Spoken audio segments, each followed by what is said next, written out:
Hello, welcome back to the channel. I'm Zach Markowski, your host, and today I'll be discussing more thinkers and more ideas. And I wanted to revisit Terrance McKenna, as even though I've been doing a lot of material on him the last few weeks, including my thoughts on him, as well as just compilations of his recordings and some of his work. I didn't want to just create another video of what I thought was a good roundup of his best ideas and kind of the best that you can take from his ideas, because part of the purpose of this channel and my work here isn't just to demonstrate um, variable, like different ways of approaching literary analysis, therefore thought, therefore a relationship with oneself and the world. It's also that these people provide the thinkers, right? The intuitives, the introverts, the artists. They provide a platform upon which to approach the world or think about the world or relate to oneself and others. So there's not just a context of the thinker, their ideas in place and time, but how the present day and present people have been shaped by these ideas, either in theory or in practice. Because one of the most interesting things about human thought over thousands and thousands of years is that what we can see is if certain people could have kept human consciousness contained, they would have.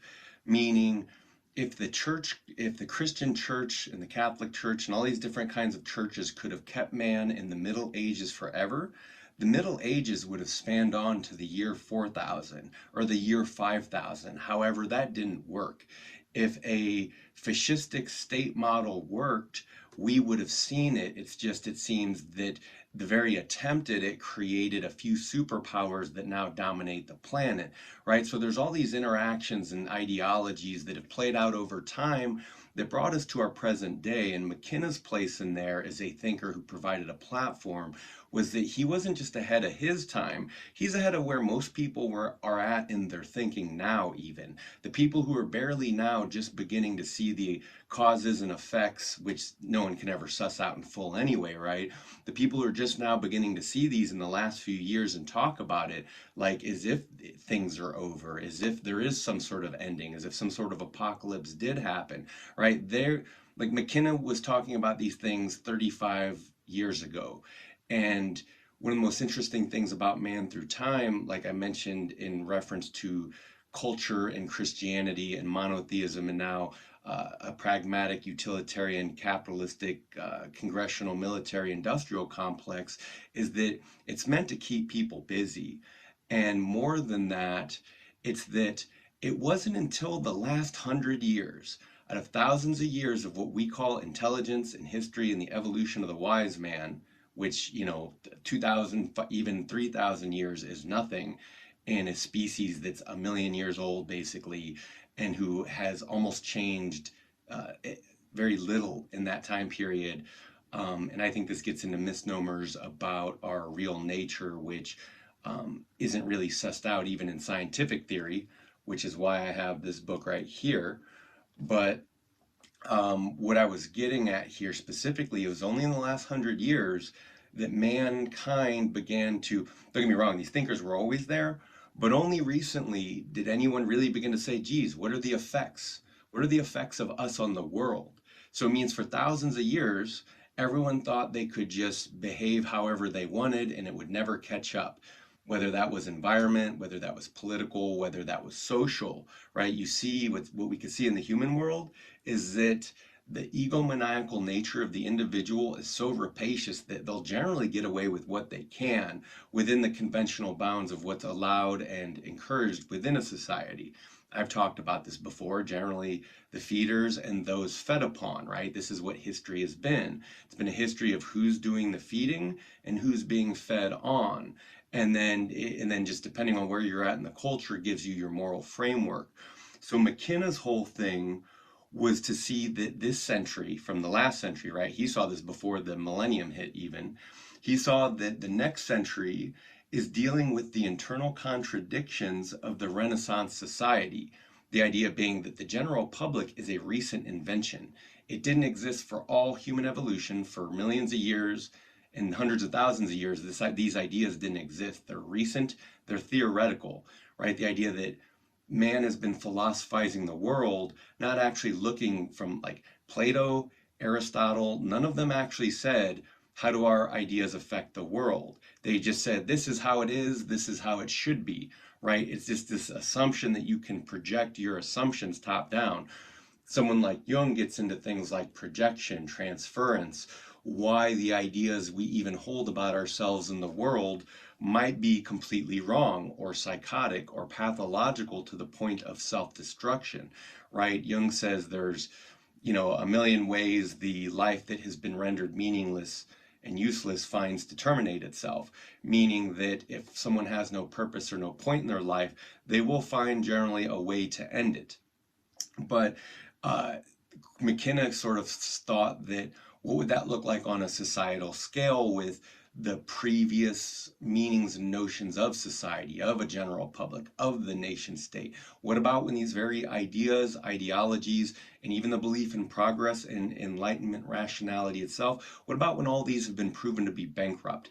And that it turns out all these uptight, insecure people over just generations of survival projecting their ideal world on real humanity, like what does it look like if it turned out that they were wrong and that there was nothing they could do to hold back the fire hose of human thought and human emotion and human expression, right? It turns out it doesn't seem like humanity evolved to just be a cog in a machine amongst broken down and new machines, right?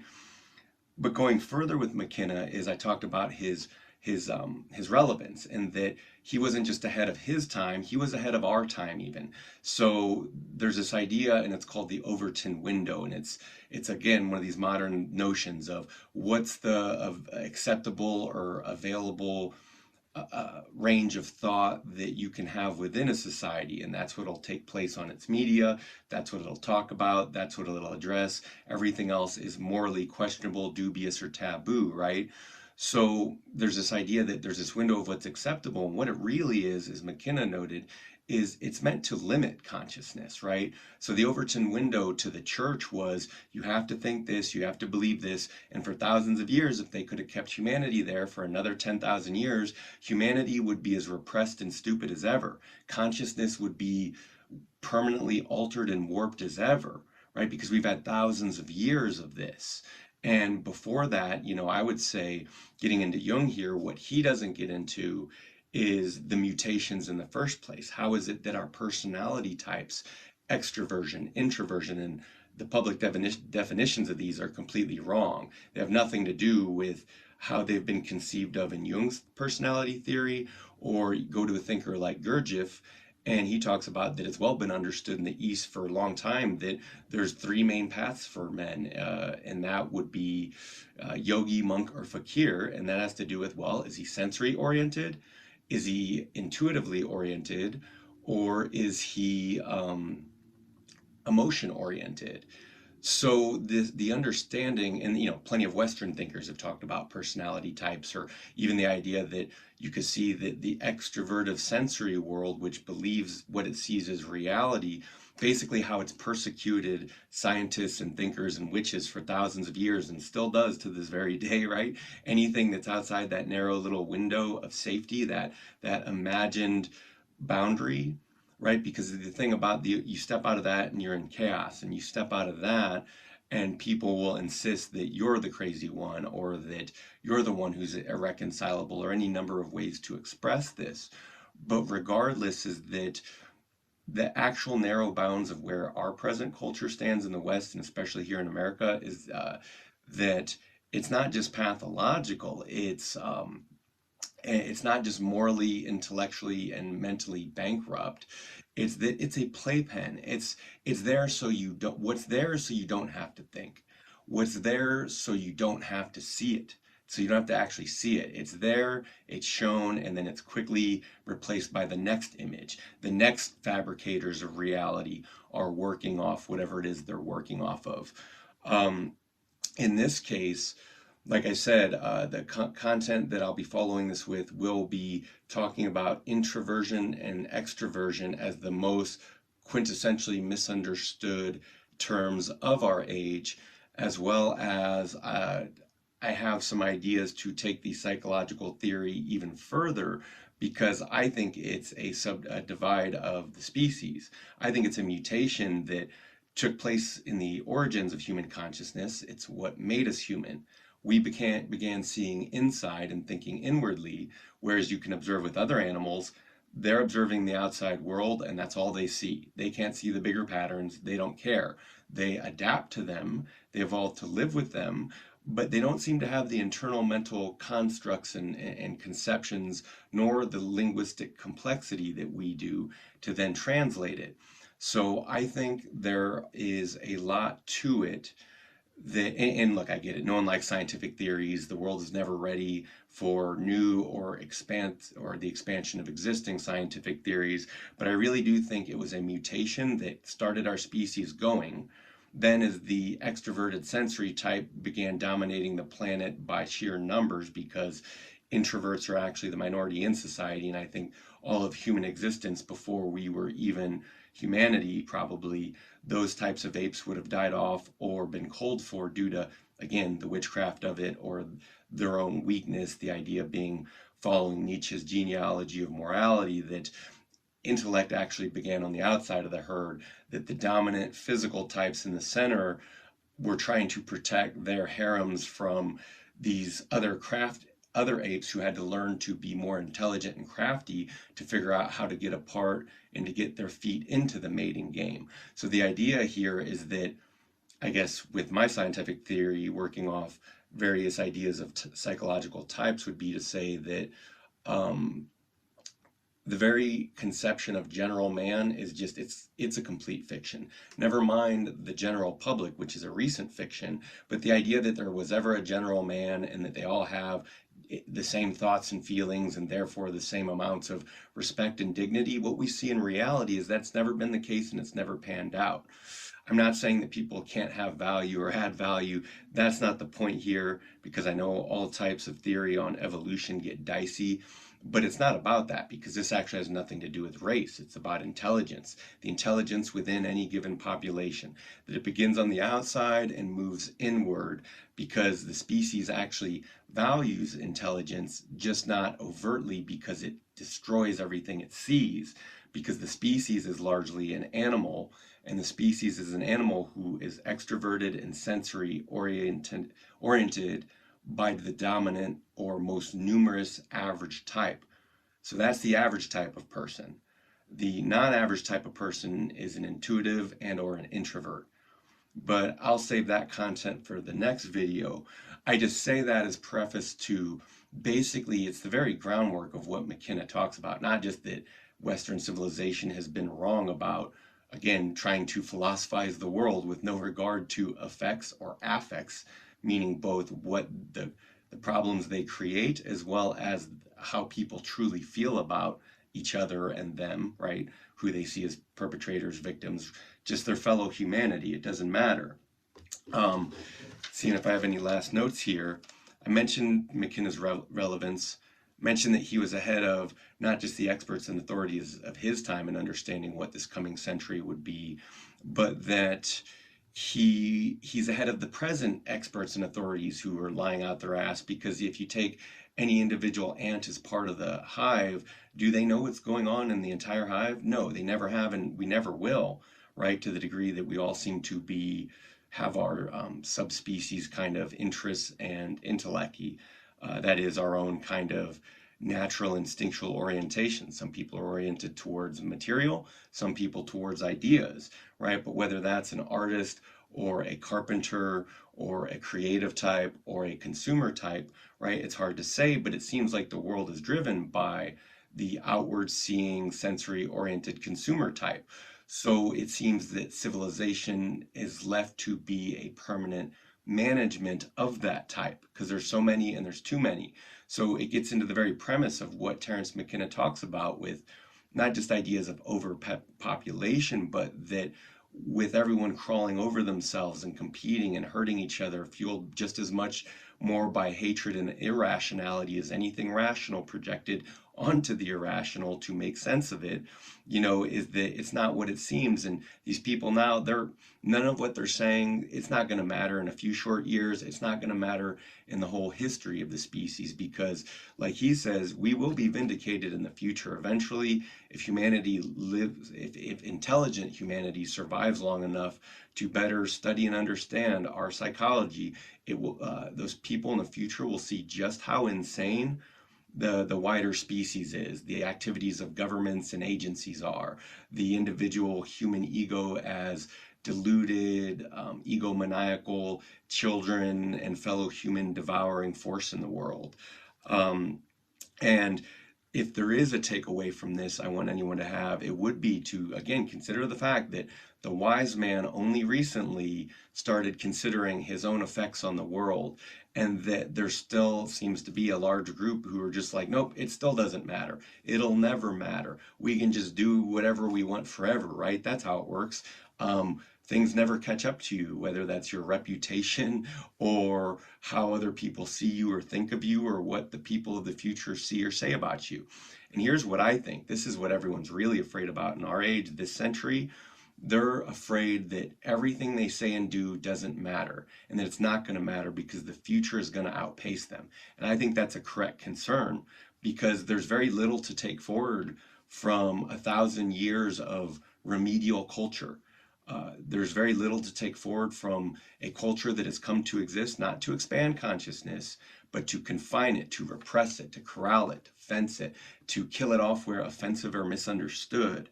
And I hope you're understanding the depth and breadth I'm talking about, because a few thousand years of a civilization copying a previous civilization, it's actually nothing in a million-year evolution of the human brain and thought and feeling and the creation of art.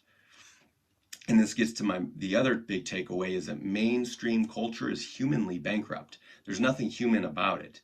It's a cultural habit, it's a cultural addiction, it's an imitation, a production. It's a way to keep a few people employed and everybody busy.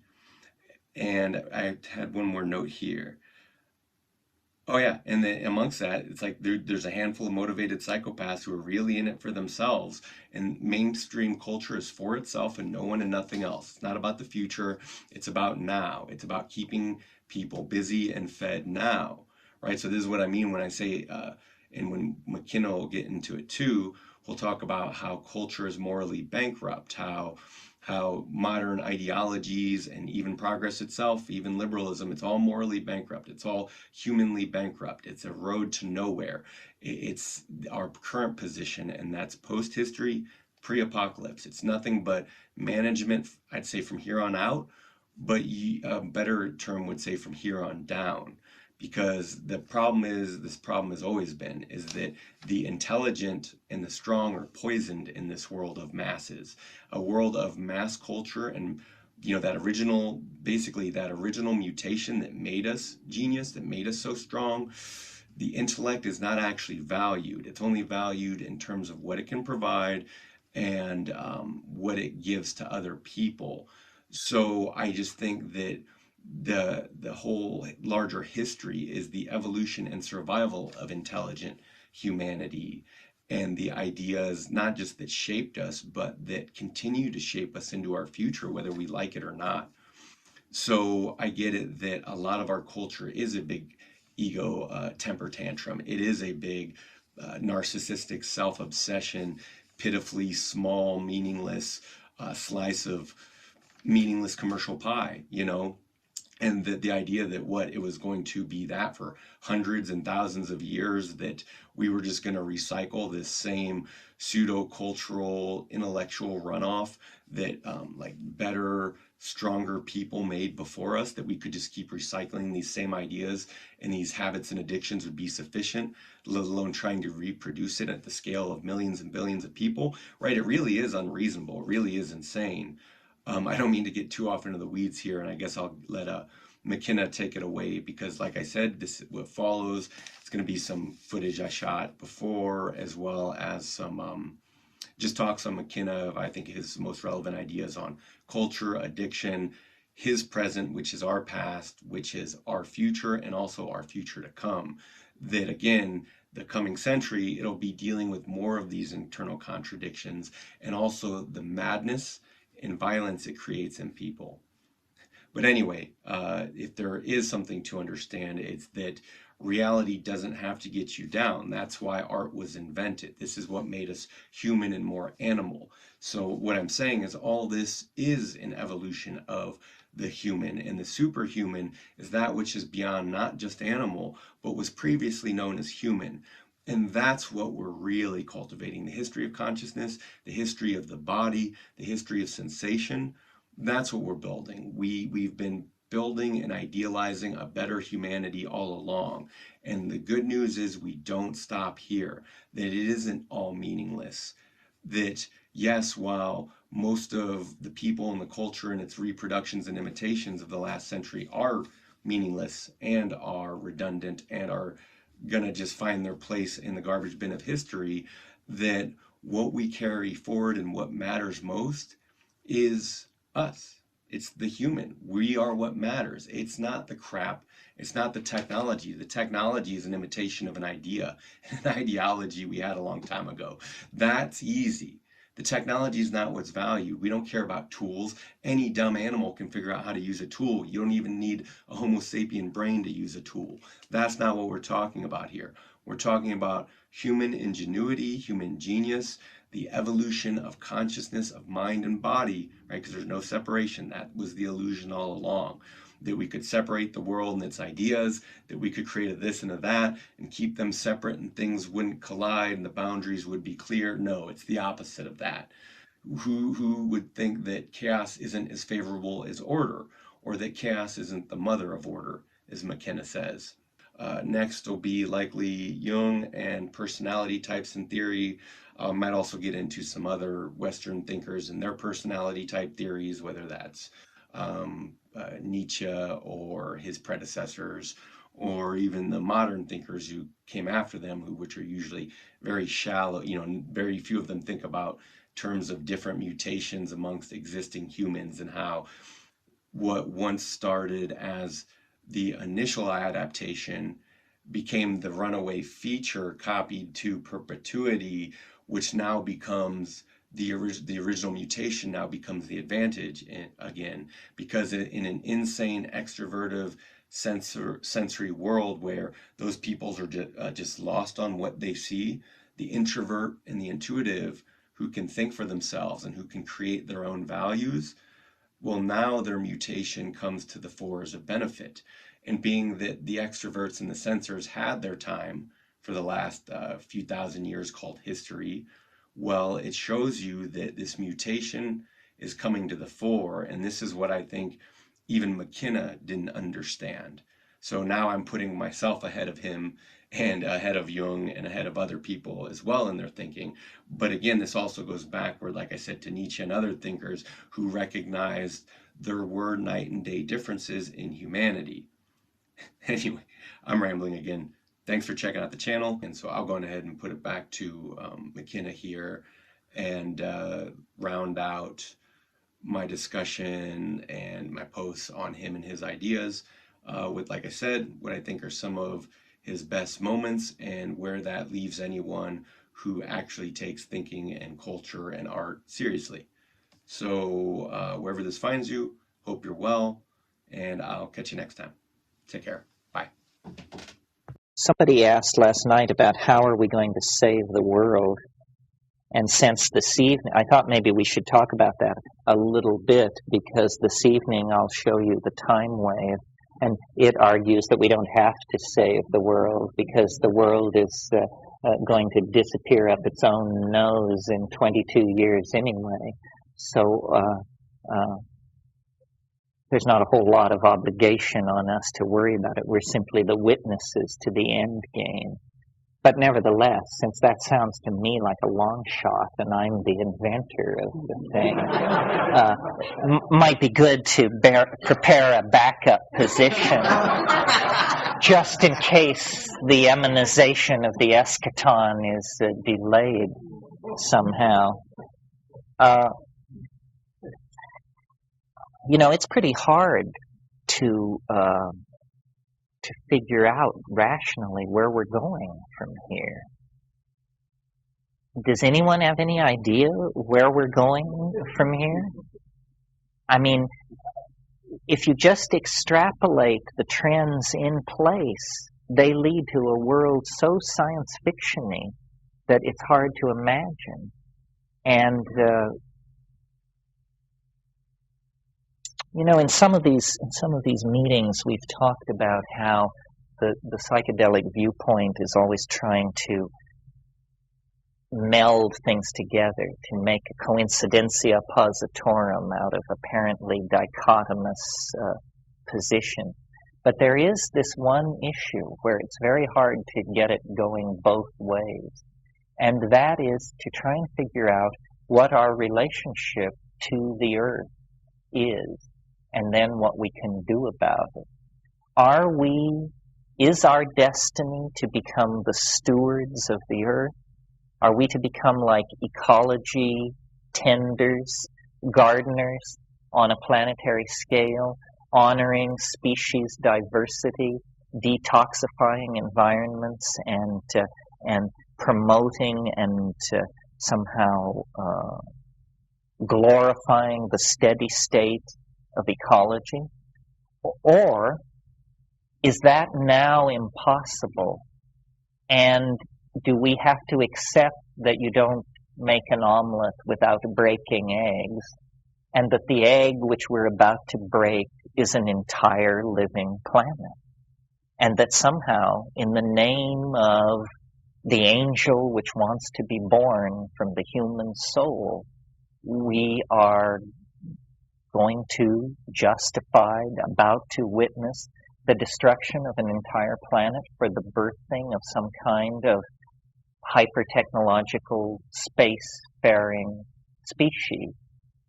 Well, I always assumed that Apollonian and Titanic, as that latter possibility is, that's what was actually going to happen, that there was too much momentum to do anything else, that we couldn't stop our breaking out from this planet and probably ruining it in the process. And the mushroom, cheers this kind of stuff on and says, this is what the planet was born for, this is what the species exists for, that, there can be no sentimentality about carbon chemistry. Information is on the march to higher and higher dimensions of self-reflection, and we are strangers here on our way to a grander and odder tomorrow. In short, pure Gnosticism. This universe is only a shell of our becoming. But then, and that was always my position because I assumed it was inevitable. Now I think that it's not inevitable, that it is in fact impossible and unreachable. We're not going anywhere. You can forget the triumphant march to the stars. You can forget all that Robert Heinlein stuff. We don't have it, we're not together enough. Monkeys too much. The kind of creature, the kind of planning, foresight, social coordination, and technical intelligence that is required to cross between the stars is out of our reach. And meantime, we are slipping into the quicksand of a toxified planet. Okay, well then, if it's not possible to leave the planet and to take the high road, then what's left? Can we get hold of this situation? Can we halt what's going on? Well, my style is to always try to go back to first principles, to get behind the problem, to try and boil everything down to some kind of mega problem that then maybe can be dealt with. And you've heard me say, or many of you have many times, that for my money, the problem is ego, that there is too much ego, that we cannot, the concept of ownership and of my right to two Mercedes and a split level, and then everybody else is right, and so forth. There isn't enough glass, metal, and plastic in this planet to give everybody a Malibu-style lifestyle. It just isn't going to happen. Well, so then what lies ahead? If we're not going to space, what lies ahead? And it looks to me like, unless there's very careful social management, great difficulties lie ahead. The species equivalent of what I've been calling ego is the inability to curb our drive to reproduce ourselves. As a species, this is our chauvinistic, the center of our chauvinistic complex.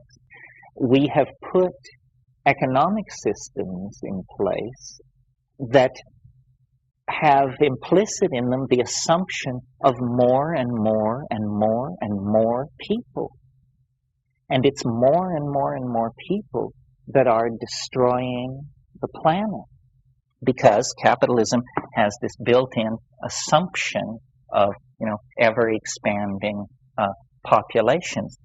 This notion that there is some value in just endlessly producing people is impossible for me to understand. I mean, you would have to bring the Catholic Church around on this issue. Well, then the problem then with this rap, I think, is that it seems to go against one of our most cherished icons, which is the nuclear family. But I'm beginning to think that the nuclear family is actually a dinosaur, and that it is far from being this wonderful institution, thousands of years old, which is our last link with anything meaningful and human. That's not what the nuclear family is. The nuclear family was dreamed up in 1600, right before the 30 Years' War, and before that, everybody lived in extended families in multiple generational dwellings. The modern nuclear family, and I've got one, I know whereof I speak, is just a cauldron for neurosis. It makes impossible demands on everybody involved. And, the last census showed that something like 3/4 of American households are no longer organized that way. They have some other arrangement. And if we are not going to go to space, then I think we have to immediately plan a sane future. We cannot continue as we have. Now, you might object, and I'm sure many people would, that I think that in our society presently, there's a lot of tension around the issue of having or not having children. And many people manage, if they don't have children, to define themselves as somehow incomplete. I think this is a terrible mistake, that the reflexes that served during the last glaciation, to propagate furiously as much as possible, may not be the reflexes that really serve the community as we approach 6 billion people on the planet. Because every other area where we make a start toward a solution, it's swept away by population growth. This is just unconscionable. It's intolerable. Speaking of unconscionable, as a former Catholic, I think it behooves me to just stomp all over them. They have a population policy which I equate with the final solution for the Jews in Nazi Germany. I mean, how in the world you can support continued uncontrolled birth in the third world when it shoves millions of people into poverty and death? Entire societies go on to the triage list, and people are squawking that it's immoral to intervene in this situation. I just don't understand. This is, to me, this is another bugaboo of mine, but this is, to me, a perfect example of what I call the poisonous nature of ideology. That, will sink in a sea of slime if it's up to the Pope, rather than just change your mind. You speak ex cathedra. They said it one way, say it another way. Times change. God said times change, so here's the change. It's absurd. And this war was justified under the grounds that evil was out of control in a part of the world. It was just running roughshod over whole nations and peoples. But this population policy thing is pushing many more people into death and degradation than the policies of the Ba'athist Party in Iraq, believe me. So I think we need to think about these things. Why psychedelics, why this is appropriate in a weekend like this, is because the rest of society has this tremendous intellectual constipation, momentum, stodginess. They can't change their mind simply because they can't change their mind. Psychedelics are almost the precondition for clearing the table for a rational discussion of, how can we create a sane and human future? How many people should be on this earth? And what mix? What should be the role of men and women toward each other, toward nature, toward the children, toward the future? We need to have this kind of a global discussion. The calendar is a wind blowing at our backs, because by great good fortune, we will live through a millennial year. Happens once every 1,000 years. It's a great opportunity for us to make a shrewd public relations move and force an evaluation of where we've been and where do we want to go. Well, let's see. 954, King Canute unites England and invades Norway. We started there, we end now. George Bush invades Iraq. It looks like we haven't come very far in 1,000 years. The bombs are smarter, the politicians are as stupid as they ever were. But now we are a global society, united by electronic media. And it's very important, I think, in this last decade before the millennium, to try and shed some of the ideology of the past and try and plot a way toward a sane world. What objection would people have to this? I mean, what is the great rhetorical comeback to this idea? I've got it. Oh, you've got it? What is it? Well, just not that one, this idea that crosses a lot of religious beliefs and political beliefs, but there's also just another thought about, when you brought forth that idea, the solution of one woman, one child, there's the classic Gandhi statement of there's enough for the world's need but not enough for the world's greed, which gets back to where we originally started out with, in this situation because of ego, nuclear family systems have been set up politically, economically, etc. So maybe we can move all those people from the back streets of India and move them all to Montana. We don't have to be this big. There seems to be, the Earth seems to be self-generating to an extent of different, other thoughts need to be. So you would argue that steady state is sufficient, that we should not try to reduce population, but that we should just stay at a certain number, and that the Earth is sufficient to support that number. The problem is a great leveling will have to take place to give a decent standard of living to most people, and that leveling is going to come right out of this society because we're at the top of the pyramid. No, I think a different consciousness towards the usage. Towards matter. Well, but this gets close to being a virtual reality solution. You either are saying people should become Zen monks, or we're going to give them an electronic simulacrum of the world that will be very cheap to produce, but as satisfying as reality. I'm sure that an effort will be done to do this. In fact, both things are happening simultaneously. You know, Zen Buddhism is thriving, and virtual reality research is thriving too. I agree that it cuts across all kinds of religious and social taboos, but I think that if you look at each one of those taboos, you'll find them rooted in male dominance. And that what this is it's at a lightning stroke, you just end male dominance. Women with one child and a government supporting that as a policy with subsidies, in a stroke would liberate women from much of the machinery of their oppressive position in society. So, and then people say, well, but what about people who want more than one child?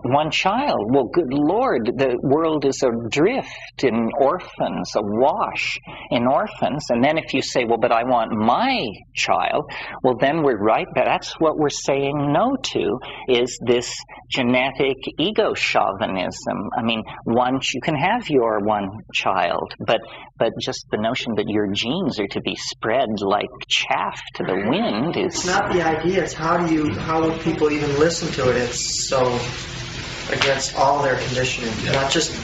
No, I think it's actually, isn't it happening? Aren't there... It's happening in China. China, it's mandatory. You get penalized if you have more than one child. But that's not what we want.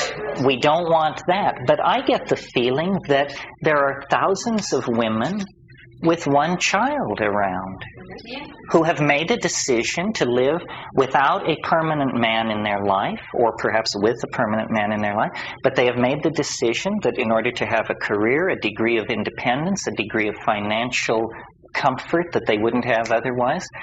I think this is happening on an undetected and large scale. It's just that we have not given it any support. But we should say these women are the heroes of the future. These are the people who are creating the new paradigm. It's not being created in seminars at Esalen. It's creating as people actually create new kinds of lives in order to deal with the world as they find it. We really have to get back to feeling human, to feeling good about ourselves. I am in total agreement with you, but what I am feeling increasingly pessimistic about is that we, and I use the term collectively, are ever going to be able to get that kind of unity and agreement behind anything. I don't see anything to indicate that we're moving in that direction, and it absolutely breaks my heart. But yes, if we got behind just that one idea, of course it would transform the world.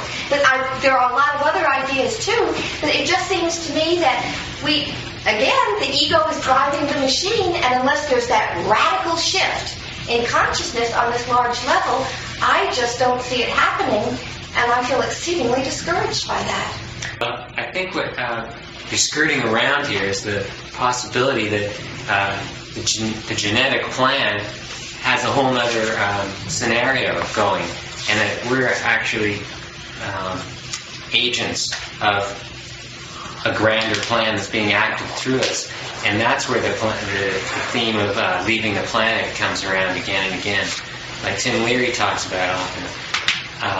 The plan of the gene is to fill up niches with new species, and then the pressure generated by overcrowding spawns the creative, intelligent leap to the next, whatever the next frontier is. And that as a human species, we've been filling up the ecological niche of basically the planet's surface, really, because we're so adaptable. Well, see, the problem with that, from my point of view, is that, and the problem with all these forced evolution scenarios, is they have no mercy on the individual.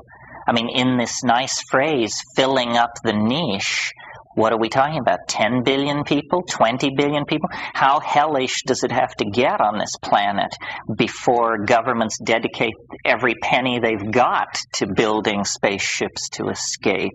I mean, it could get that bad, but I would prefer not to be crisis-driven, not to always be moving to the next phase because the bridge behind us is on fire. The power of public relations.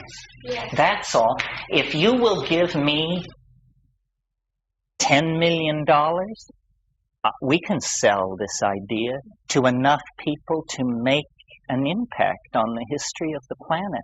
You could sell any idea for $10 million. Media costs money. Ideas are driven by the same market economy that drives everything else. I mean, it's an obscene fact. But no idea is sold without hype, because the arena of the sale of ideas is an arena of hype. I mean, it's all packaging and that sort of thing. This is a very cynical thing. I realized this watching the peace demonstrations after the war first broke out, because I come out of that. I was in the Vietnam Day Committee and all that stuff back in Berkeley. So then here's the CNN broadcast of the peace demonstration. And here's some guy, his Adam's apple moving 4 inches up and down as he speaks, screaming, "What do you want? Peace! When do you want it? No!" It's just, it's a total turn-off image. They must have been hired by the government to do this. Can't they get some decent public relations? Don't they understand public relations? It's how you... Well, then it's insidious. Then you have agents provocateurs, essentially, which was always the problem in the 60s. We looked so bad because the cops always led us. Well, the way money is spent in this country is really obscene. There was a breakdown of weapons in the paper about a week ago in an effort so that the ordinary person in the street could understand what's going on. The stealth fighter, is it the F-18? The F-18A, sitting there on the runway, costs $110 million. You know what you can buy if you have $110 million on the civilian market? You can buy the Trump princess. That's what the Trump princess costs. Well, now we think of Trump as just the exemplar of obscene wealth. I mean, this guy, what a pig, all this money. All of his money buys him one F-18A. We build these things by the dozens, dream of selling them by the hundreds. So, is Donald Trump a pig? What about, there are levels and levels. Some people make an easy target. The amount of money being spent on armament as opposed to the amount of money being spent on anything else, the cure of disease, housing, education, you name it, is totally schizophrenically skewed. The problems are coming home to roost. It's not that abstract anymore. I mean, this convulsion over petroleum is going to haunt us for years. And I think that even in the government chancelleries and corporate boardrooms of this world, there's a fair amount of alarm. There's a fair sense that it's out of control. People are willing to talk turkey within their small private circles. Who is in charge? Where are we pointing and where do we want to go? And it's a complicated situation. Are the corporate multinationals black hats, white hats, gray hats, or all of the above? What are we doing with the nation state? Is it on its way out?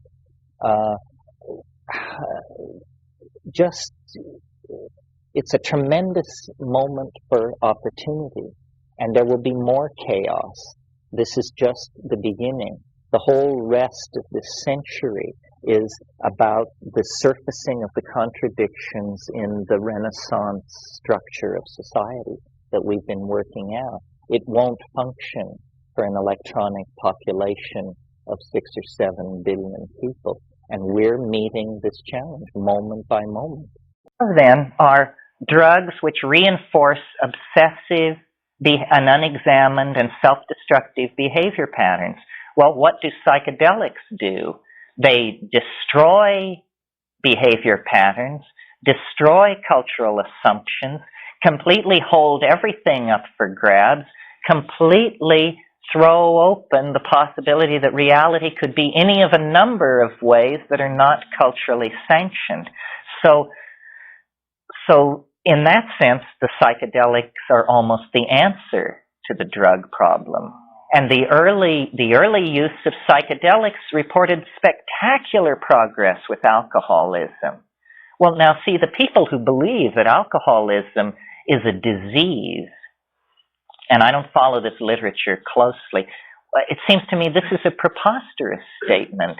I mean, a disease? You mean like influenza and smallpox and AIDS? Alcoholism is a disease?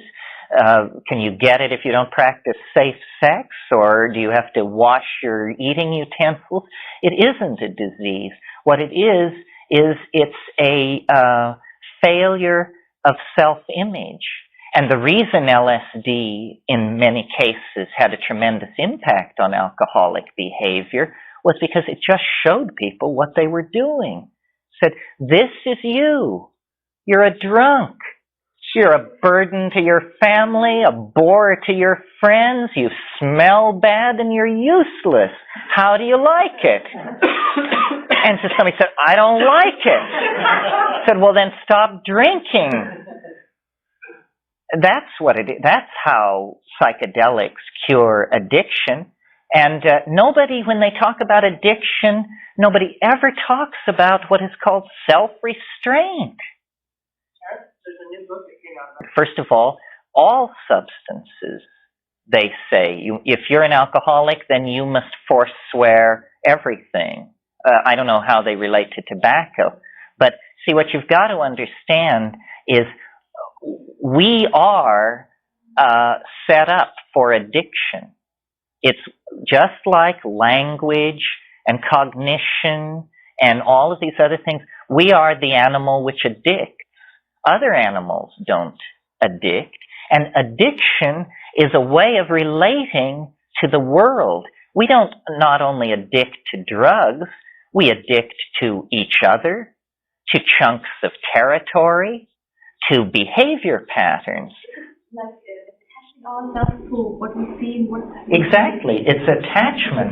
And we attach to everything. And it's very real. It's physiological. It's just jerk. It really gave me respect for tranquilizers. I mean, I was appalled. I was appalled that something so real to me, so much me, half the tab, I didn't care, let him go. And then I realized all the people around me, this is how they deal with emotional crisis. Nobody wants to feel anything. I mean, the moment that an unpleasant emotion rears its head, people go take Valium or something else and cut themselves off from feeling. We addict to people. That's the point of that story. And when they leave us suddenly, it's just like having your heroin taken away and you become a mad thing for months, years sometimes. We addict to territory. This is war, our turf, our land.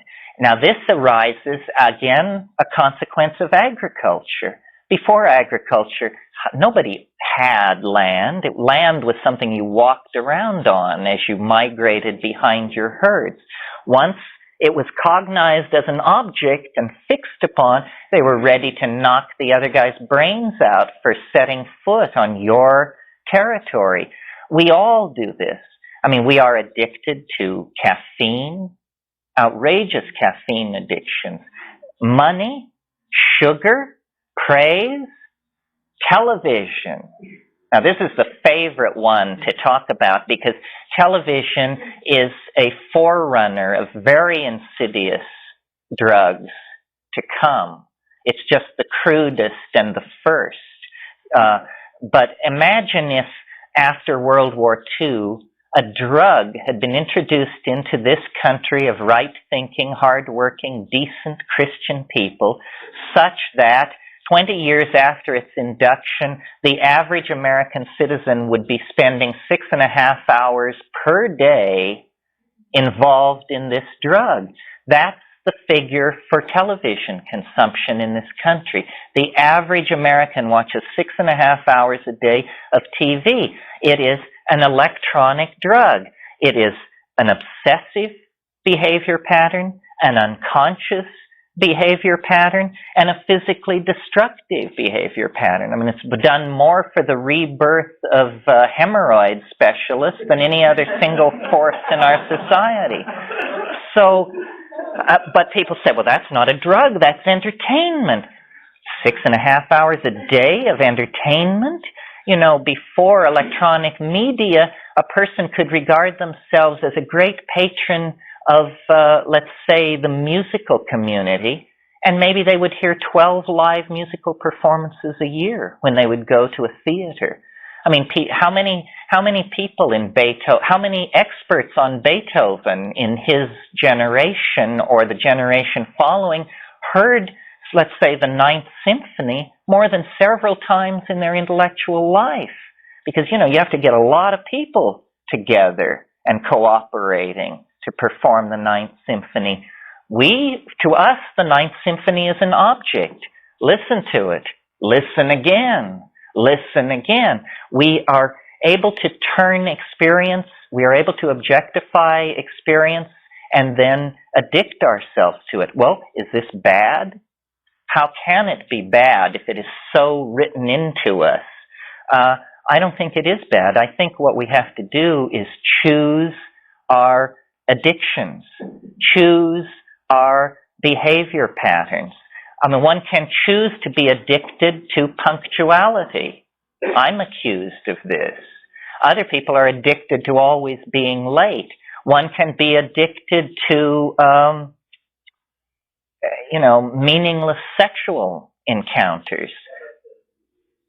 So I think we give each other too much permission to be weak in this area. What is never talked about in talk about addiction is self-restraint. I mean, for heaven's sake, just take hold of yourself. Responsibility. And if you tell people addiction is a disease, addiction is it's because you're black, it's because you're poor, it's because you're this, it's because you're that, you have just given them a whole bunch of reasons not to take responsibility for their own situation. And what is needed in these addictive situations, I think, is the shock of recognition. I believe, that if you don't take drugs, you're unbearable.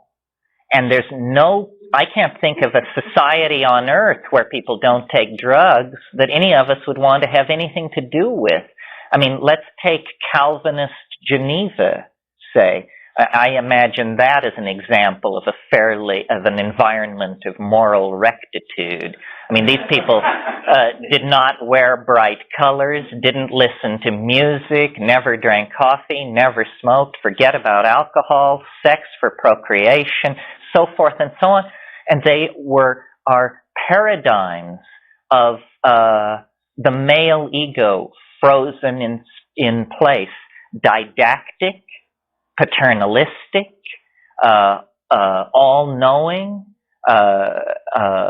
filled with hellfire and damnation. Everything is seen in terms of a moral dimension that makes impossible demands on the human animal. Rather, I think what we should realize is that somehow our evolution into a civilized, self-reflecting being is caught up in these synergistic relationships that our conscious mind has with various things in the environment, so that we should choose our addictions. Now notice that addictions, to my mind, and you can argue with this if you want by choosing extreme examples, but addictions to natural substances are harmless. It is technology which allows us then to create these super powerful addicting substances, and there will be more and more of them downstream, you may be sure. So I think that this disruption of our relationships to psychoactive plants is what set us on the long, hard, downward path into neurosis. And it began with agriculture, with the narrowing of our spectrum of plant awareness from many, many plants down to the rye, the oats, the barley. And it's interesting that then out of this came the cultivation of, I think beer preceded wine. Beer is an older thing than wine. That comes out of the fact of having created surpluses, because the way beer was discovered was through the fermentation of grain that was stored. If you didn't have surpluses, you would never discover the psychoactive properties of fermented grain. It's very interesting. In Nepal, the Newari people have an alcoholic beverage that when it's put in front of you, it looks like a bowl of granola. It's dry. They pour it out of a sack into your cup, and you say, this is beer? And then they come along with boiling water and pour it over it, and then you get this foamy, lightly fermented, contaminated grain water. And to my mind, that clearly is then how fermentation of grains and production of alcohol was established. Notice that it was also the accumulation of surplus from the agricultural adaptation that creates the need for defense. Because now you've got a surplus. Now you have to guard your surplus from everybody who doesn't have any. The other thing that creation of surpluses caused was the invention of barter and money and this sort of thing, because now you have something that you can trade for something that you don't have. So all of these adaptations, also a nomadic people cannot move a grain surplus with them. So if your harvest one year, if you're a semi-nomadic people, that's a people who, like in the Amazon, they plant things and then they leave them and go away, and they have like a yearly peregrination, and when they come back to that place a year later, there's all this food ready for them. Well, imagine a nomadic people who were doing that kind of quasi-agriculture with cereal, and then there's 1 year of great weather and great rainfall, and when they arrive at their little wheat patch, so much wheat has been produced that they can't move it. They can't take it with them. So then they say, well, but we have food now, so we don't have to keep hunting, so let's spend the winter here. And this interruption of the cycle of nomadism to deal with unexpected surpluses obviously spawned the idea in people's minds, well, wouldn't it be great if we had surpluses every year? And then that says, well, that won't happen if we're as careless as we have been about our sowing and harvesting, but maybe if we're very careful and till the land and carefully plant and do careful weeding, we'll have to stay here and weed, but then we'll get this tremendous payback in the end. So, to my mind, the invention of agriculture broke our relationship to the wild plants and the lowered profile of the male ego, and set us on a path of defending wealth, creating fortifications, supporting more specialization, larger populations, so forth and so on. And from there to the present predicament, it's only a moment. Pardon me? Lots of consequences seems from that too. Such, fear of losing your wealth, then consequently fighting to protect it. That's right. Lots of consequences. And also this idea of our land, because you want to hang on to this good cereal growing land, so it's yours, you say, and then you put a wall around it, and then you defend it, and so forth and so on. Well, yeah. Just where do you see this going? Where do you see taking this break of nature and the position that we've gotten ourselves in? How do you see it? Well, I think that things are very far out of hand, and we're caught up now in the end game of history, and that we are going to have to create a way out of this impasse that is probably going to mean a complete redefining of who we are and how we relate to each other, and space and time and life and death. And it appears that technology is now the thing that is guiding us forward. We are not being led into the future by politicians. Politicians are running frantically along behind the wagon of history, trying to jump onto it. What is leading us, what's pulling the cart, is technology.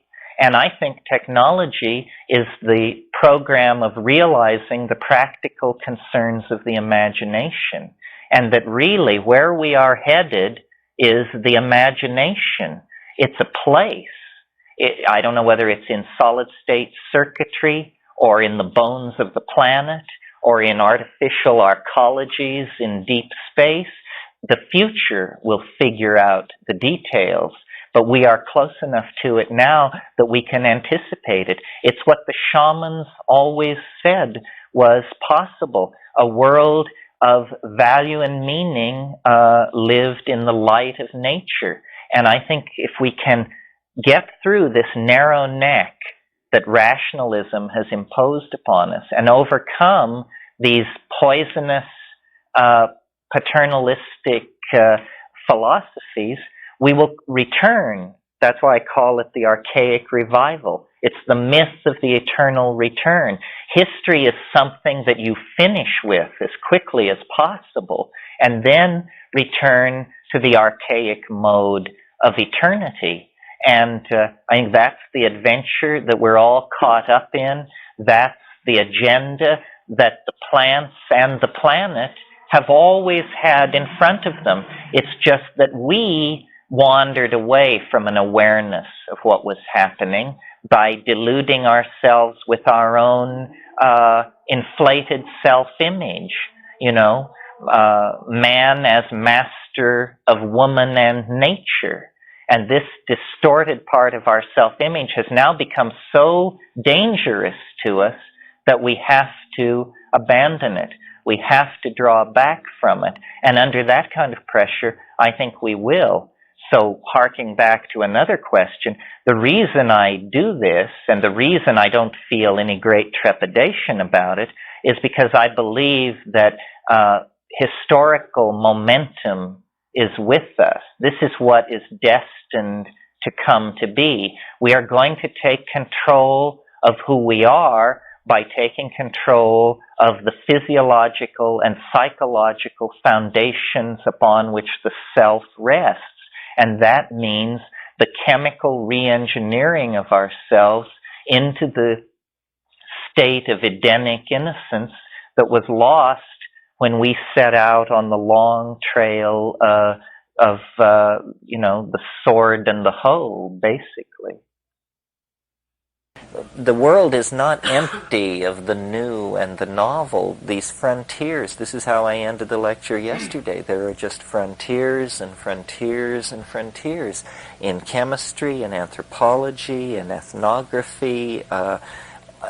And some of it we're actually talking about, the transformation of the human form, and not through technology, but in a cleaner, biologically, a way which celebrates natural process and celebrates the vitality of the minded portion of the planet. It's an attunement, not this Gnostic thing which I evoked for you, which is, people used to say of my grandfather, where he'd been was so-so, where he was hell, and where he was going was paradise. And he lived his whole life that way. Well, that's a Gnostic attitude, Paradise is just ahead. I think that paradise is a frontier of language, of intentional communication. The reason for looking at all these things, for looking at the hallucinogens and the alchemy and the mythology and all this, is because these are the materials present at hand for an assault on the citadel of true being. Somewhere here there is a clue. Somewhere here there is something that we can use. It's going to be an obscure sect, a peculiar mantra, a strange drug, a bizarre plant, a forgotten teaching, a lost alphabet, something that we can use so that, I've talked about the tantric nature of the point of view that I'm putting out. Tantric in the sense of the definition of Tantra as the short path, taking seriously the idea that in a single lifetime a human being might be able to go vast distances in the project of spiritual unfolding. That, we are not given or fated to simply incrementally advance ourselves. It is some kind of a lottery. I mean, there are big winners, and I'm just very convinced that the way you enhance your position in the probability of all of this is through cognition. It will be an act of understanding. The final act of liberation will be an act of understanding. Okay, well that's it for today, folks. There is something totally consuming about the way nature builds life out of death. The Amazon is a wonderful example of this, because the Amazon is the most living place you have ever seen. And at any given moment, all organic material is bound in living systems, 95% bound in living systems. You don't find forest floor detritus and rotting logs and stuff like that in the Amazon. If a leaf falls, within minutes or hours at most, it has been found by leafcutter ants or some other pathogen that begins to return it to the cycle of life. This kind of economy, this kind of stability through utilization of flow is the design principle that we have ignored for several thousand years, and that offers a way out. Dynamic equilibrium, an abandonment of the possibility of closure. Closure is a neurotic and infantile demand to make upon reality, other people, language. You just have to live in this state of dynamic disequilibrium, which, if sustained long enough and in sufficient taste, becomes a life well lived. I mean, what are we to make of ourselves? Whither mankind? Are we to be ultimately viewed as a cosmic accident, the perils of unfocused intelligence? Or can we reflect the inner dream, the inner image of wholeness that inspires us and makes us more than animals and raises us up as a simulacrum of the goddess? That's what I would hope for. And thought, cognition, planning, caring, emotion, communication, intentionality, focus, and authenticity are the domains that we have to be in order to carry this off. You wanted challenge? Some of you have made fortunes. That was no challenge. You wanted a challenge? Save the planet. There's a challenge. That's what everybody who came before did. They participated sufficiently, at least, to pass the buck to us. Can we participate sufficiently to pass the buck to our grandchildren? Or are we just going to go down as the lamest generation in the life of the planet? I can't believe it. I know too many of these people. I love too many of these people. We just need to do our best. As the Grateful Dead say, just a little bit harder, just a little bit more. You can't go back, and you can't stand still. If the thunder don't get you, then the lightning will. So, forward into the future with a high heart and reasonable hope that we can make this planet into a living reflection of the inner dream. Well, I think anybody who didn't have some kind of fairly strong model of what is going on would be scared to death. I mean, there is a sense of everything simply flying apart. I mean, we don't know what it will be. World economic crash, Ebola outbreak, asteroid strike, climate change, but it just begins to multiply to the point where you get the feeling we may not know what's coming, but God, something must be coming. So 1,000 years is reaching its culmination, and inevitably this civilization will be divided at this millennium. There will be the first millennium of industrial, post-medieval, so forth and so on, and then whatever comes after. Even the most rational among us can hardly fail to notice that we have backed ourselves into one hell of a position. And how are we going to get through this and maintain our human dignity? I mean, are we going to allow millions, billions of people to slip into starvation and disease? Are we going to practice triage on entire sectors of the planet and withdraw resources so that the white industrial democracies can ride through the waves of chaos? I mean, it's very important that we not only preserve the human genome, it's important that we preserve human values through all of this. And I think realizing that we are caught in a process of metamorphosis and transformation, not of our responsibility, is the basis for the attitudes of confidence and anticipation that will be necessary and that will allow us to be exemplars for the society. Something so extraordinary is happening on this planet. I mean, you know, for hundreds of millions of years, biology flowed across the surface and species advanced and retreated and sensory organs were refined and redefined and so forth and so on.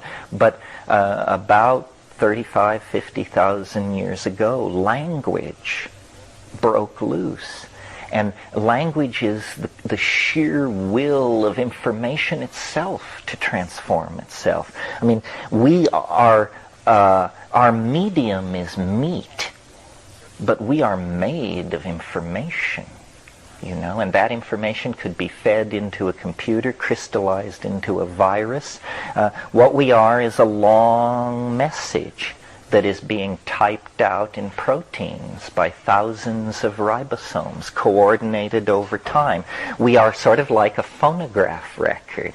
And when you're young, you know, certain enzyme systems, certain genes are turned on.